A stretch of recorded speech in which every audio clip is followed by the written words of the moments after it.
Well, I was born in Augusta, Georgia in 1956. I'll just say off the bat, I was born with a lot of curiosity. Like we took, long drives, like say leaving Augusta, coming to DC, and I'd be in the back of the car with my late brother, and my parents would talk a lot. My father used, I don't know, like serendipity in a sentence. I'd just be in the back going, serendipity. And you wanted to know what it meant, but it's the sound too. Like if you're a musician and you just playing a B flat and you think, ooh, I like how that sounds. There was a guy, he was on the stoop with his boy smoking cools, and he'd say, man, did you see so-and-so at that party? She had this dress on. My heart was beating like a motherfucker.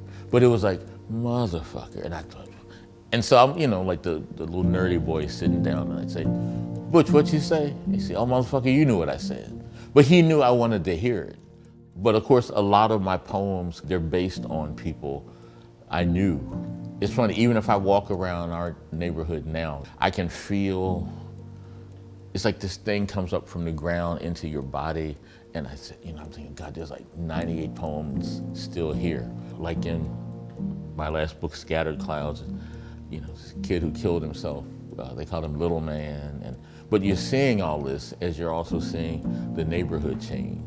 The singer Sam Cooke was asked about the key to songwriting. He said, it's observation. So I'm seeing this sitting on the stoop in front of my parents' house, and you're kind of, you file it away even when you don't know you're filing it away.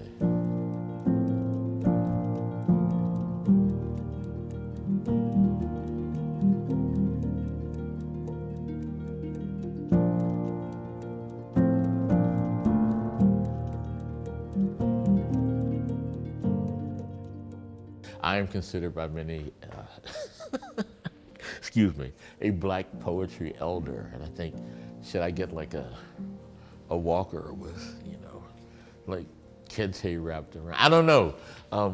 I have a mixed relationship, no pun, with this city, but I'm proud to be a product of this literary community.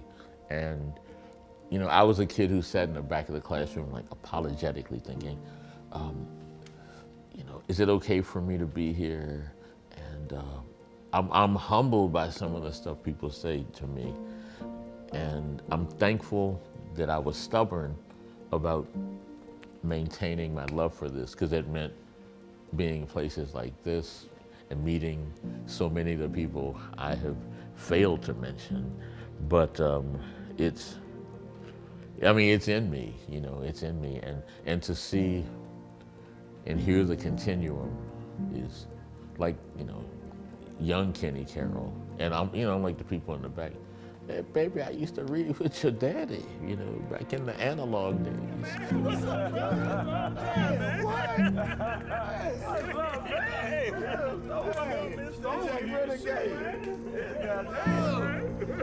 Hey, you can't. Sorry, man, that wearing Miles Davis glasses, man.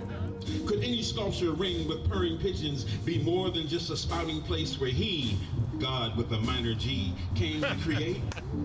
What chords are these? Which key?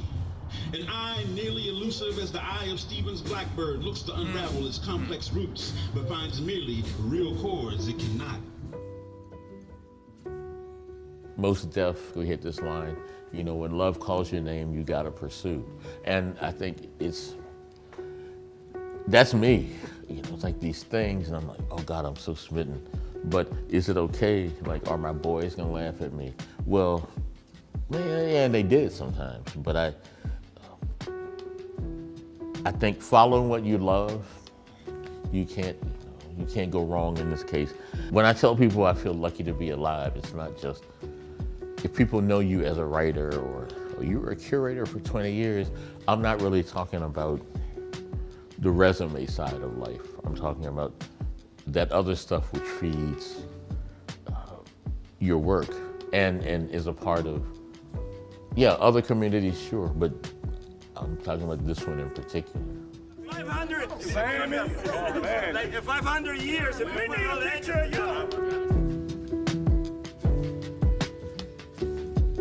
I mean, right now, it's a harrowing time, you know, but I am having so damn much fun. Like, I'm just goofy.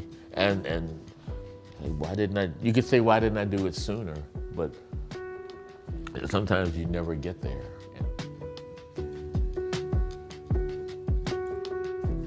I kind of want to know, what do you believe your legacy is to, like, this community of writers and this city?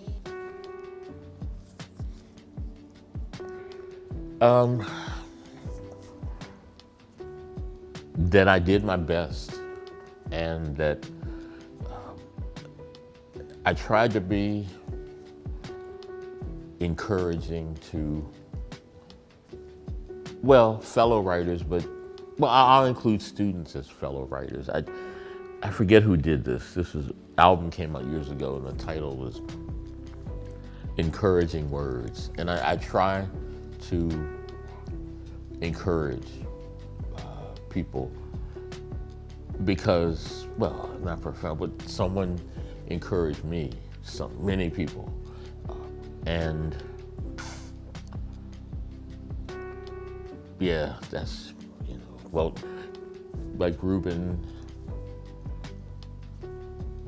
tried to listen to me, he, metaphorically or whatever, you held my hand. Figuring out the world is not easy. And if any little thing helps, like a joke, anything, it's, if somebody said that, and, you know, that'd be okay. You know, I won't know. I don't think.